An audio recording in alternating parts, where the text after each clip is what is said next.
तो चलिए आज बात करते हैं एक ऐसी कहानी की, एक ऐसी वायरल कहानी की जिसने इंटरनेट पे ना काफी हलचल मचा दी है। ये एक ऐसी कथा है जो एक पवित्र पत्थर के जरिए दुनिया के दो बड़े धर्मों को जोड़ने का दावा करती है।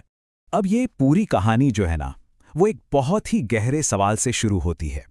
सोचिए जरा कि क्या हो अगर किसी पवित्र जगह का सच वैसा ना हो जैसा हम आज तक जानते आए हैं। आज हम इसी लोकप्रिय कहानी की परतों को खोलेंगे।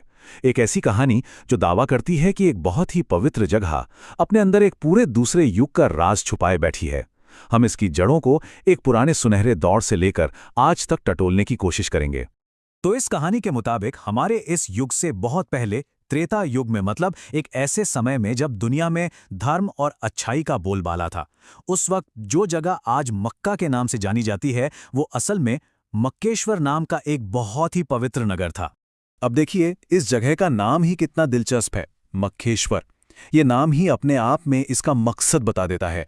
मोक्ष यानी कि मुक्ति और ईश्वर यानी परमात्मा। मतलब ये वो जगह थी जो मुक्ति का दरवाजा मानी जाती थी। और इस जगह के केंद्र में था एक स्वयंभू शिवलिंग, यानी एक ऐसा शिवलिंग जो खुद ब खुद प्रकट हुआ था। कहानी हमें बताती है कि वहाँ की जो जिंदगी थी वो पूरी तरह से भक्ति में डूबी हुई थी। वहाँ की भाषा संस्कृत थी। ईश्वर को अलख निरंजन के नाम से पुकारा जाता था, जिसका मतलब है वो जिसे देखा नहीं जा सकता, जो निर्विकार है। दिन में 5 बार पूजा होती थी और हर तरफ ओम नमः शिवाय का मंत्र गूंजता था। सब कुछ वैदिक परंपराओं के हिसाब से होता था।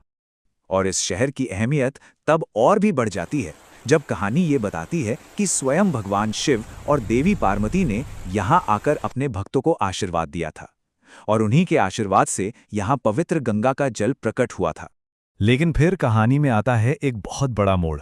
त्रेता युग का समय पूरा होता है और शुरुआत होती है कलयुग की, एक ऐसा युग जिसे अंधकार, लड़ाई झगड़ों और अधर्म का समय माना जाता है। तो यहाँ पर कहानी का जो सबसे बड़ा टकराव है वो सामने आता है। आस्था और शांति का युग अब लालच और संघर्ष के युग में बदल रहा था।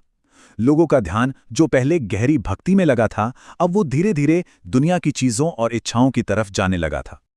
और इसी बदले हुए माहौल में, इसी लालच के प्रतीक के तौर पर सामने आता है एक अत्याचारी राजा। वो उस शिवलिंग की जबरदस्त शक्तियों के बारे में सुनता है और सोचता है कि अगर ये शक्ति उसे मिल जाए तो वो पूरी दुनिया पर राज कर सकता है। और बस इसी इरादे से वो मक्केश्वर पर हमला कर देता है। अब इस मुश्किल घड़ी में कहानी के मुताबिक भगवान शिव अपनी शक्ति का, मतलब बल का इस्तेमाल नहीं करते, बल्कि वो एक दिव्य लीला रचते हैं। एक ऐसा खेल जिसका मकसद बहुत गहरा और रहस्यमयी था। और शिव का यही कहना इस पूरी कहानी का निचोड़ है, उसका सार है। वो उस राजा से कहते हैं, तुम मुझे कैद नहीं कर सकते क्योंकि मैं खुद कैद होना चाहता हूं। मतलब ये कोई हार नहीं थी, बल्कि आने वाले अंधेरे युग में धर्म को बचाने के लिए ये उनकी अपनी मर्जी थी। तो ये जो महान बदलाव था वो हुआ कैसे?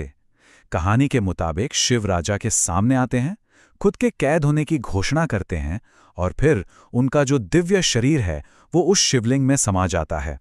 और देखते ही देखते वो चमक चमाता हुआ दिव्यलिंग एक साधारण से काले पत्थर में बदल जाता है।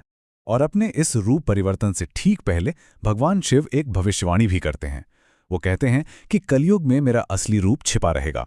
लोग मुझे अलग अलग नामों से पूजेंगे, मुझे पहचान नहीं पाएंगे, लेकिन मेरी शक्ति हमेशा बनी रहेगी।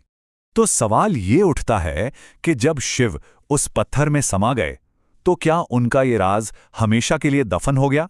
जी नहीं। कहानी के अनुसार 3 महान हस्तियों ने अलग अलग दौर में आकर इस सच को जिंदा रखा। कहानी आगे बढ़ती है और हमें बताती है कि कैसे सबसे पहले देवी पार्वती आती हैं, जो शिव की इस लीला को समझती हैं। फिर शुरुआती कलयुग में योद्धा सूर्यवंशी आते हैं और बहुत बाद में ऋषि आदि शंकर इस परंपरा को फिर से मजबूत करते हैं। तो इनमें सबसे पहले थे योद्धा सूर्यवंशी, एक आदिवासी मुखिया जो छिप छिप कर उस पत्थर की पूजा करते थे। उन्हें शिव से एक दिव्य दर्शन भी हुआ था। उन्होंने मंदिर को फिर से बनाने की कोशिश की, लेकिन राजा की सेना ने उन पर हमला कर दिया और उस पत्थर की रक्षा करते करते उनकी मृत्यु हो गई। कहानी कहती है कि उनकी आत्मा आज भी उस पत्थर की रखवाली करती है। फिर सदियां बीत जाती हैं और कहानी हमें ले जाती है महान ऋषि आदि शंकर के पास, जो मक्का पहुंचते हैं।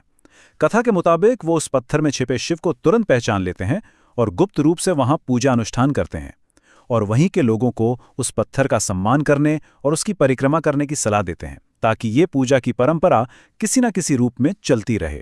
और ये सब हमें कहानी के सबसे अहम पड़ाव, उसके अंतिम संदेश तक ले आता है। एक ऐसा संदेश जो पूजा के अलग अलग तरीकों को एक ही जड़ से जोड़ने की कोशिश करता है। और यहाँ पर कहानी अपना सबसे दिलचस्प मोड़ लेती है। ये प्राचीन वैदिक और बाद की इस्लामी प्रथाओं में सीधी समानताएं दिखाती है, जैसे अलख निरंजन से अल्लाह शब्द का बनना, 5 दैनिक पूजा से 5 दैनिक नमाज का होना और शिव के तांडव नृत्य से तवाफ यानी परिक्रमा की परंपरा का जुड़ना। और ये कहानी खत्म होती है एक आखिरी भविष्यवाणी के साथ कि जब कलयुग अपने अंत पर होगा और दुनिया में चारों तरफ अज्ञान, युद्ध और तबाही मची होगी, तब एक सच्चा भक्त मक्का पहुंचेगा।